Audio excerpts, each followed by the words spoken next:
भाई मेरी सचियां जोता वाली माता तेरी सदाई जय जयकारा शेर वाली ना और साचे दरबार की जय।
जब संत मिलन हो जाए, तेरी वाणी प्रभु गुण गाए, और उनके मिलने से क्या हो जाए, मन इतना निर्मल हो जाए, आंखों से आंसू आए और ये मन गदगद हो जाए, कोई और ना मन को भाए। जब मन करे तो कहाँ आने का करे, नगली आने का। जब मन करे तो यहीं बैठने का मन करे, कुछ सुनाने का मन करे तो इसको ही सुनाने का मन करे और किसी को सुनाने का मन ही ना करे। तेरे दर को छोड़कर और किस दर जाऊं मैं, और सुनता मेरी कौन है और किसे सुनाऊं। और जब संत के मिलन से ऐसा जीवन बन जाता है, सत्संग में बैठे थे बेखबर, सत्संग खत्म हो गया लेकिन उठने का मन नहीं करता, माला पूरी हो गई लेकिन छोड़ने का मन नहीं करता। बनता है जो घर को अपना मानता है वो मजदूर नहीं क्या बन जाता है, कहते उस गुरु घर का मालिक बन जाता है। बोल मेरे श्री गुरु महाराज की जय। घर का मालिक बन जाता है केवल क्या करने से, केवल प्रेम करने से, उस गुरु घर को अपना मानने से। और जब सेवक के अंदर ये गुरु घर का वो मालिक बन जाता है, ये कृपा गुरु की होती है। और जब इतना प्रेम हो जाता है तो देखिए कहते हैं संतों को बुलाना नहीं पड़ता, इतना भाव हो जाता, भाव हो तो संत स्वयं उसको दर्शन देने के लिए कहा जाता है, उसके द्वार तक चला जाता है। और देखिए गुरु नानक जी भी अपने समय के बहुत सिद्ध कौन हुए, बहुत सिद्ध संत हुए। गुरु नानक भी बहुत पहुंची हुई हस्ती हुई, कहते हैं बड़े बड़े राजा और बड़े बड़े पीर पैगंबर काय के लिए तरसते थे कि एक बार बाबा नानक का क्या हो जाए, दर्शन हो जाए, कहीं मिल जाए, कहीं दीदार हो जाए। लेकिन जब गुरु का सेवक से प्रेम हो जाता है तो देखिए गुरु नानक मौज में आए, और मौज में आकर कहाँ गए, एक सेवक था उनका अहमदाबाद में रहने वाला, और अहमदाबाद में बहुत बड़ा अहमदाबाद था, उस बहुत बड़े अहमदाबाद में बहुत बड़े बड़े कौन थे, गुरु नानक के सेवक रहा करते थे, जो जिनके महल बने थे, कोठियां बनी थी, बंगले बने थे, बड़े बड़े व्यापारी थे, बड़ा बड़ा व्यापार करते थे, सोने चांदी हीरे जवाहरातों का व्यापार था, बड़े बड़े जमींदार थे। लेकिन गुरु नानक कहाँ गए? बड़े बड़े राजाओं, बड़े बड़े जमींदारों का घर छोड़कर। देखिए पूरे अहमदाबाद में सबको छोड़कर कहाँ गए? कहते हैं कि अहमदाबाद में छोटी सी जगह थी, वहां झुग्गियों में लोग रहा करते थे और उन्हीं झुग्गियों में गुरु नानक का एक सेवक रहा करता और सारा अहमदाबाद छोड़कर कहाँ पहुंचे? झुग्गी में जो सेवक रहता था उसके द्वार पर गए और क्या किया? दरवाजा खटखटाया और उस सेवक का नाम क्या था? सेवक का नाम था भाई लालू जी। द्वार पर खड़े थे। देखिए जिसके दर्शन के लिए लोग तड़पते थे, आज वो गुरु नानक कहाँ खड़ा है? सेवक के द्वार पर खड़ा है। और सेवक भी कैसा? जो गरीब है उसके पास कुछ ना देने के लिए है, ना खिलाने के लिए है और ना बैठाने के लिए। लेकिन कहा है भाव का भूखा हूं मैं और भाव ही एक सार है, और भाव से भजे जो मुझको और उसका बेड़ा पार। वो केवल आपके भाव का भूखा है। आवाज दे रहे भाई लालो, अरे भाई लालो कहाँ है तू? दरवाजा खोल। और भाई लालो जी कहाँ थे? भाई लालो जी अंदर बैठे थे। आवाज सुनी भाई लालो जी। लालू जी ने तो आवाज बड़ी कैसी थी? बहुत मीठी थी। संतों की आवाज बहुत मीठी होती है। आवाज सुनी, कान में पड़ी कि कोई लालू जी आवाज दे रहा है। आवाज सुनाई दी, कहने लगा आवाज आ रही और बड़ी मीठी आवाज है, बड़ी मधुर आवाज है। ये आवाज मुझे दे कौन रहा है? लेकिन वो सेवक नहीं जानता था कि आज द्वार पर आया कौन है। भाई लालू जी तुरंत दौड़ कर गए और दौड़कर क्या किया? झोपड़ी का दरवाजा खोला। अब जब दरवाजा खोला तो सामने कौन खड़े थे? सच्चे पातशाह गुरु नानक सामने खड़े थे। और जब देखा लालू जी ने, अरे इतने बड़ा शहंशाह कहाँ खड़ा है? मेरी झोपड़ी के बाहर खड़ा है। देखिए उस सेवक की कितनी कमाई होगी, कितने पुण्य वाला, कितने भाग वाला होगा कि आज संत कहाँ खड़े? उसके द्वार पर खड़े हैं और आवाज लगा है। ये कमाई, जितनी कमाई होती है और जितनी जीव नाम की कमाई करता है, तब ऐसा ही क्या होता है? ऐसे ही दर्शन सद्गुरु का मिलता है। भाई लालू जी तो बड़ा देखकर प्रसन्न हो गए, रोने लगे, बिलख बिलख कर रोने लगे, चरणों में सर रख दिया कि यार इतना बड़ा महापुरुष कहाँ खड़ा है? मेरे द्वार पर खड़ा है। और देखिए बुलाना भी भूल गया कि अंदर भी बुलाना है, केवल देखता रहा, रोता रहा और इतना खुश है, इतना खुश है। कह रहा है कि आज बड़े कर्म हैं, आज बड़े कर्मों से क्या मिला है? आज बड़े कर्मों से आज सतगुरु तेरा दीदार मिला है। और खड़ा है और क्या कह रहा है? सामने खड़ा था, दर्शन कर रहा है। जिसके बड़े बड़े जोगेश्वर तपीश्वर दर्शन करने के लिए तड़पते हैं, आज वो मेरे द्वार पर खड़ा है। हाथ जोड़ लिए, आंखों में आंसू है और क्या कह रहा है? धन्य बाबा नानक तू ही निरंकार।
बाबा नानक ने कहा, रे लालू जी खड़े ही खड़े द्वार पर रखोगे कि लालू जी अंदर भी बुलाओगे? लालू जी ने तुरंत हाथ जोड़े कहा, गुरु नानक सच्चे पातशाह अंदर आइए। अब अंदर बैठाए गए, बेचारा बहुत गरीब। अंदर गए तो चारपाई थी, और चारपाई भी कैसी, जिसके 3 पाए तो थे लेकिन चौथे पाए के थल्ले क्या लगी थी? ईंटें लगी थी, और ईंटों पर चारपाई पड़ी। लेकिन घबराया नहीं सेवक। और ऐसे के द्वार पर कौन गए? इतने बड़े गुरु नानक द्वार पर चले। गुरु नानक ने देखा 3 पाए हैं, और चौथे पाए पर क्या लगी है? सेवक की ईंटें थली हुई। दौड़कर आया, खद्दर की चादर थी, तुरंत बिछा दी, और तो कुछ था ही नहीं। खद्दर की चादर बिछाई, तुरंत गुरु नानक जी को बैठाया, चरण धुलाए। और जैसी चरण धुलाए वैसे ही बाबा नानक कहने लगे, लालो जी मैं बड़ी दूर से चलकर आ रहा हूं। चलते चलते लालो जी थक भी गया, और चलते चलते लालो जी आज बहुत तेज भूख लगी है, और तेरे घर में जो हो क्या लिया, खाने के लिए लिया, जल्दी से लिया, छेती करके लिया। अब लालो जी के घर में क्या था? अब जब लालो जी ने सुना कि गुरु नानक खाने के लिए मांग रहे, तो देखिए गुरु नानक के संग कौन गया था? मर्दाना भी गया। मर्दाना कहने लगा, सच्चे पातशाह तुम्हें तो कभी भूख लगती नहीं, और आज कह रहे हो बहुत तेज भूख लगी है। इतनी तेज भूख कैसे लगी आई आज?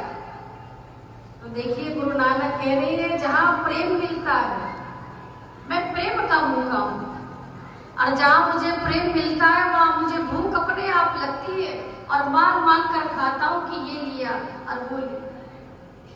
जहां प्रेम से कोई खिलाता है वहां मुझे भूख लगती है, और जहां प्रेम ही नहीं होता वहां मुझे भूख और प्यास कुछ भी नहीं लगती, वहां मेरा जाने का ही मन नहीं करता।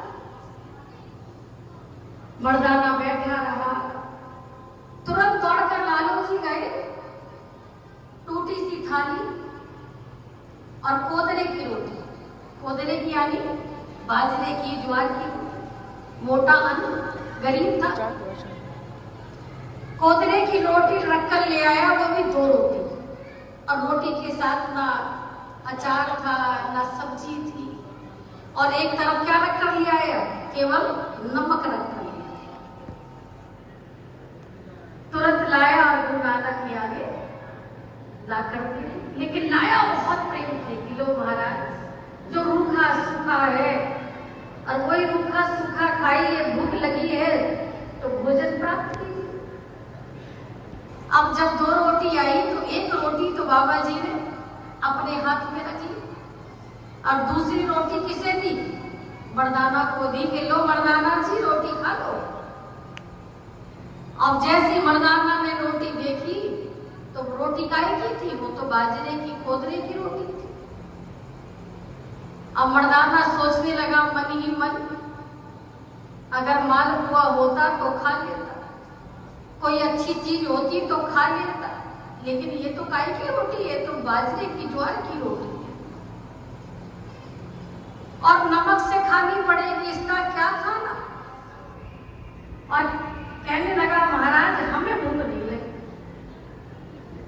गुरु नानक जी ने कहा, अरे मर्दाना तू रास्ते में तो कह रहा था मुझे बहुत भूख लगी है, और अब तू कह रहा है कि भूख नहीं लगी। मर्दाना कहने लगा महाराज समय पर अगर भोजन ना मिले तो भूख मर जाती है हमारी, और समय पे मिला नहीं, समय निकल गया और अब भूख खत्म हो गई। मर्दाना ने कोदरे की रोटी देखकर क्या किया? उसको खाया नहीं, लेकिन गुरु नानक कहने लगे, अरे ये लालू जी मेरा बहुत अच्छा सेवक है मर्दाना, और ये अगर तेरे लिए प्रेम से रोटी लाया है, ये प्रेम प्रसाद लाया है। अरे पूरी नहीं खाता तो आधी तो खा ले। मेरे सेवक के प्रसाद का निरादर मत कर। उसने कहा नहीं महाराज, हमें भूख है ही नहीं, ना हम पूरी खाए और ना हम आधी खाए। उसने दूसरी बार भी मना कर दिया। तीसरी बार गुरु नानक ने कहा अरे मर्दाना जी, सेवक गरीब तो है लेकिन बड़े प्रेम से ये कोदरे की रोटी लेकर आया है। अगर तू इसका निरादर करेगा तो देखिए नानक जी ने मर्दाना को क्या समझाया। कहने लगे देख भगवान राम जब सबरी के यहाँ गए थे तो सबरी कैसी थी, गरीब थी, कुछ नहीं था उसके पास। और जब भगवान राम गए तो क्या किया, झूठे झूठे क्या करके बेर खिलाए थे, लेकिन लक्ष्मण ने वो बेर नहीं खाए थे। और जो किसी भक्त के प्रसाद का निरादर करता है तो देखिए भगवान ये समझ गए थे भगवान राम की ये बेर खा नहीं रहा है और ये बेर पीछे गिर रहा है। और भगवान ने जब ही मन विचार कर लिया था कि लक्ष्मण आज ये तुम मेरी सबरी के प्रसाद का निरादर कर रहे हो और एक दिन ऐसा आएगा कि यही प्रसाद से तुम्हारे प्राण बचाए जाएंगे। और देखिए वही बेरों से क्या बनी, संजीवनी बूटी बनी और लक्ष्मण जी के प्राण बचाए। और कहने लगा मर्दाना खा ले रोटी। अरे आधी नहीं खा रहा तो आधी में से आधी खा ले, लेकिन तू मेरे सेवक की रोटी का निरादर मत कर, तू मेरे सेवक का निरादर मत कर। देखिए गुरु को कितना मान अपने सेवक का रखता है। अपना मान भले टल जाए लेकिन भक्त का मान टलने भी नहीं देता, अगर भक्त प्रेम करने वाला है। कहने लगे चौथाई हिस्सा खा ले। अब मर्दाना ने सोचा तीसरा वचन है गुरु नानक, पहला ना मानो कोई बात नहीं, दूसरा भी ना मानो तो कोई बात नहीं, लेकिन अगर तीसरा भी ना मानो तो अनर्थ माना जाएगा। और तीसरी बार गुरु नानक के वचन है कि रोटी खाने पड़ता है, तो तीसरा वचन तो मानना पड़ेगा। तो उस आधी में से आधी और आधी में से भी आधी क्या किया, मर्दाना ने टुकड़ा तोड़ा और गुरु नानक के कहने पर कि मेरे सेवक की प्रसाद का निरादर मत कर, और इतना सा टुकड़ा लिया जैसे ही मुंह में रखा कहते मर्दाने, और जैसी मर्दाने ने वो कोदरे की रोटी रखी तो कहते 36 प्रकार के व्यंजन का स्वाद किसमें आया, उस टुकड़े में आया। बोल सच्चे दरबार की। और जिसका विचार वो कर रहा था मालपुए का, पूरी पकवान का, और वही स्वाद कहाँ आ रहा था, वही स्वाद उसी टुकड़े में आ रहा। और मर्दाना तो दंग रह गया कि खाई तो कोदरे की रोटी है लेकिन स्वाद तो बड़ा आ रहा।